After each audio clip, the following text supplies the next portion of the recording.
very simple message. It only states the name of the prisoners and for one of them also his number.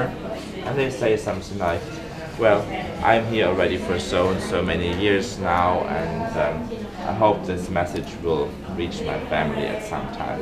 Which actually, in one case, it did, because the widow of the prisoner was still alive when this was found a few years ago.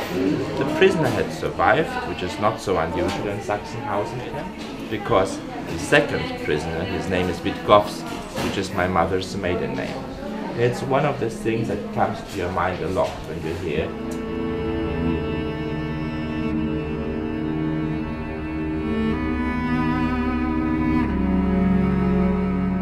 concentration camp built here from 1936 onward was not the first concentration camp to be built in Sachsenhausen.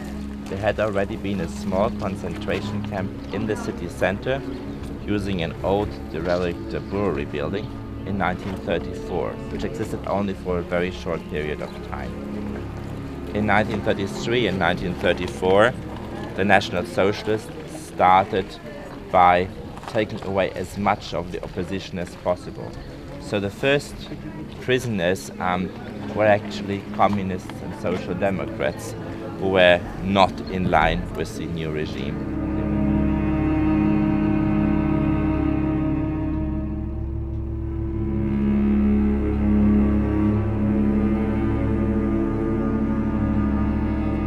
Was a camp for all kinds of prisoners.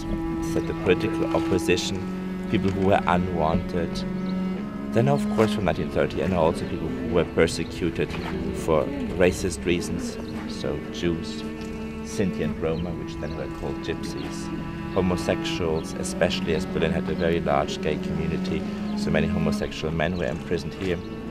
And then as the war continued, also communists from Poland, prisoners of war. Really every single group you can imagine was imprisoned here. Prisoners from more than 40 different countries. In total, more than 200,000 people were imprisoned here.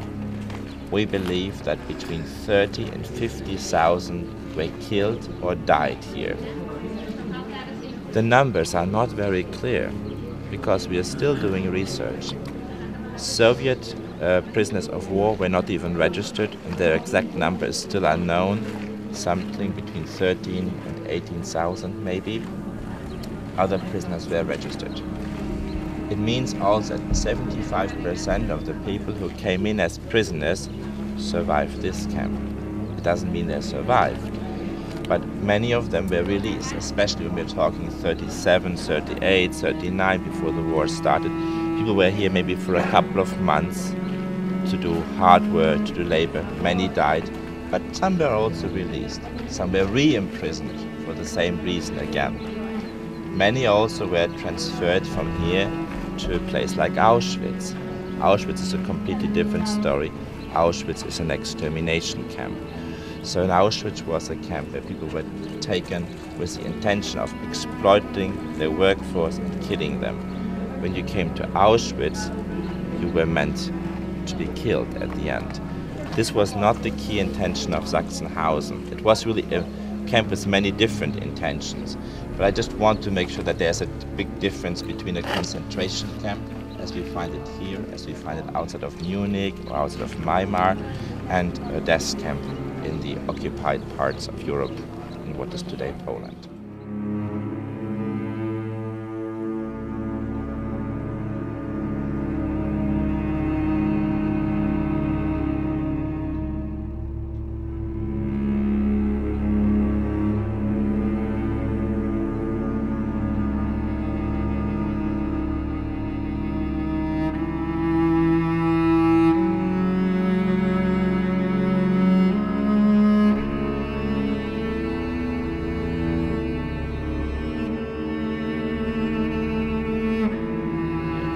This was not a prison as such. You didn't have to have a judge say you'll be given a sentence of 2 years and 5 months.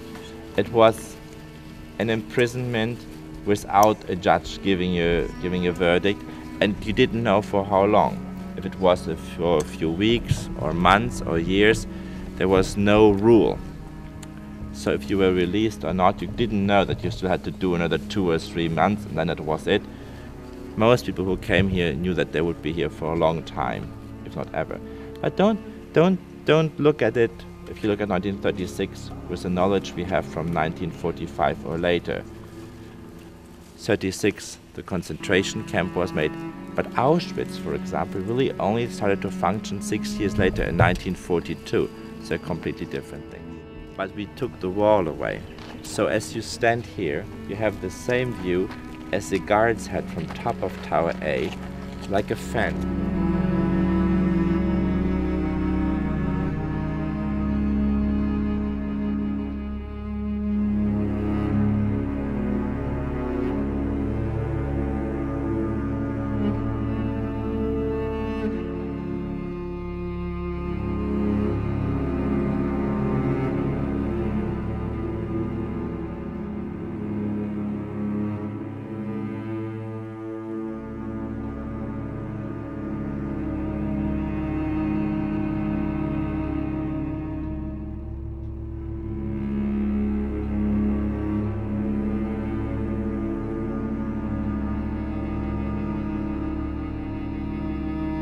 The 1870s, 1880s on, anti-Semitism, no longer based on religious reasons as it had been in the Middle Ages and in Baroque times, where Jews were accused of being those who had killed Christ.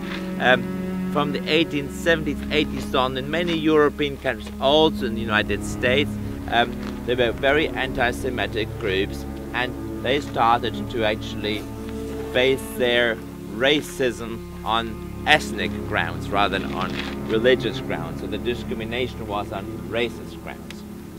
And Hitler draws from all of these different sources and combines them into, well, what will then become the German racist politics of the 1930s and early 1940s.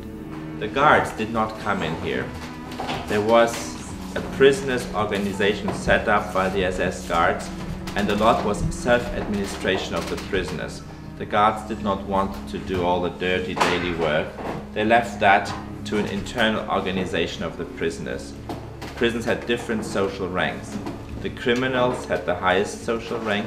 They were the organizers, the police within the prisoners, and usually a criminal who had committed a serious crime, like a murderer, would have been the capo, having the privilege to sleep here with a bit of privacy.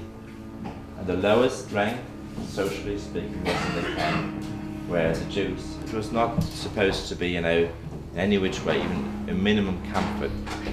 But there was a roof, and people had a bit of hope living here. It was very different from Auschwitz. So people knew that some left, there was still work routine.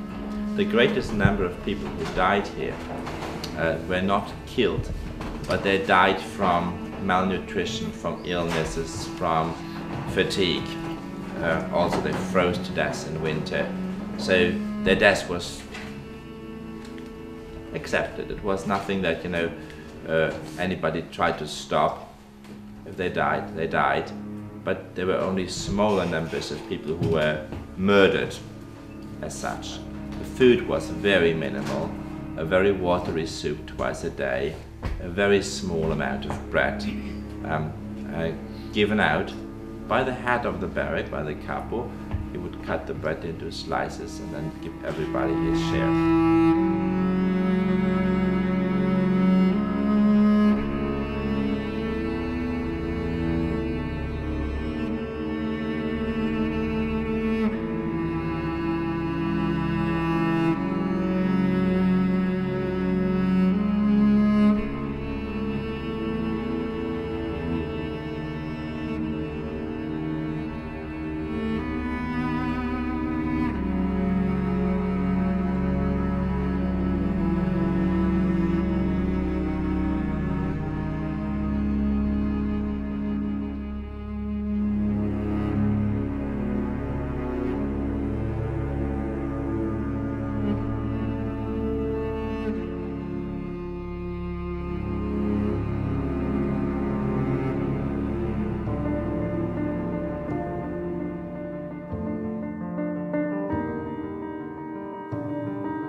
60,000 people were imprisoned here after 1945, and 12,000 of them died.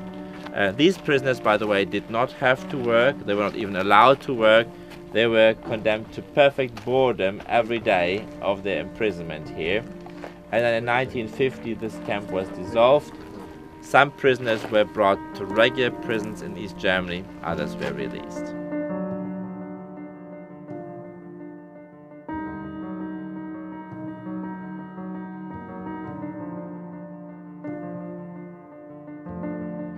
The idea of the gas chambers did not come out of the blue. From 1939 on, that's 3 years, even 4 years before the big gas chambers in Auschwitz, first efforts were made to develop a system to do all this. I mean, you cannot plan to kill millions of people without having a plan. It's a terrible thought. But the gas chambers hadn't been invented yet. So the first way of killing people, suffocating them, was to use trucks. And they would quite simply take the exhaust from the truck into the area of the loading area, which was sealed off, and people would suffocate. And that was the beginning of the idea of using gas.